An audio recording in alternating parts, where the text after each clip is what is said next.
Sy mampifady tampoka teo tomano feo ny findrisy fa lasa toko ho any amin'ny mandraiky izay ianao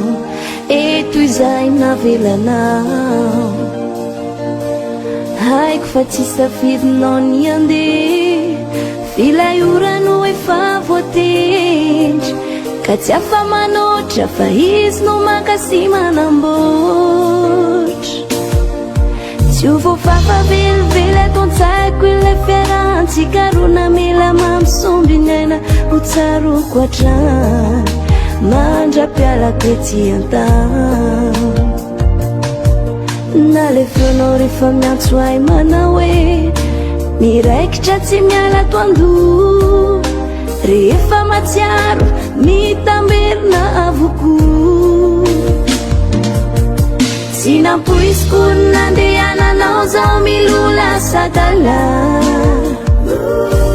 mbola te hiantsoantso mafy hoe miverena malala tsisy anao zay matsiaro banga atahoana mo fa zay no anjara fianao matokise sanatsika karakaraiko tsara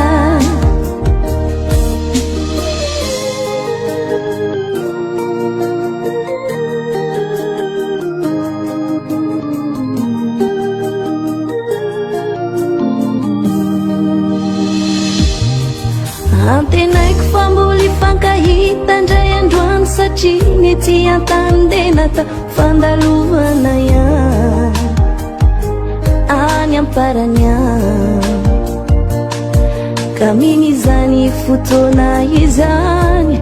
ireo sento sy ny tomany isolo afaliana sy aravona sesilany tsy nampoisiko nandehananao zao milola sadala mbola te hiantsoantso mafy hoe miverena malala tsisy anao zay matsiaro banga atahoana mo fa zay no anjara fianao matokise sanatsika karakaraiko tsara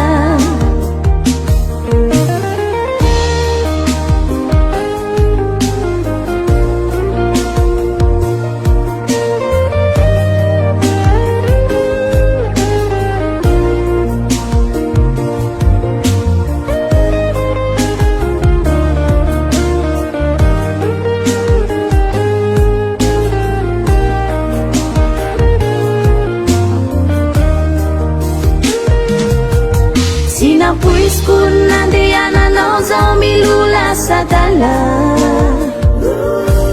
mbola te hiantsoantso mafy hoe miverena malala tsisy anao zay matsiaro banga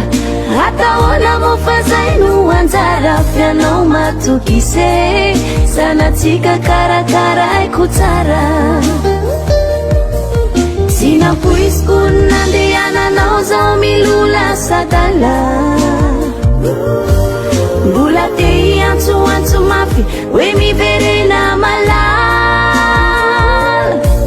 tsisy anao zay matsiaro banga atahoana mo fa zay no anjara fianao matokise sanatsika karakaraiko tsara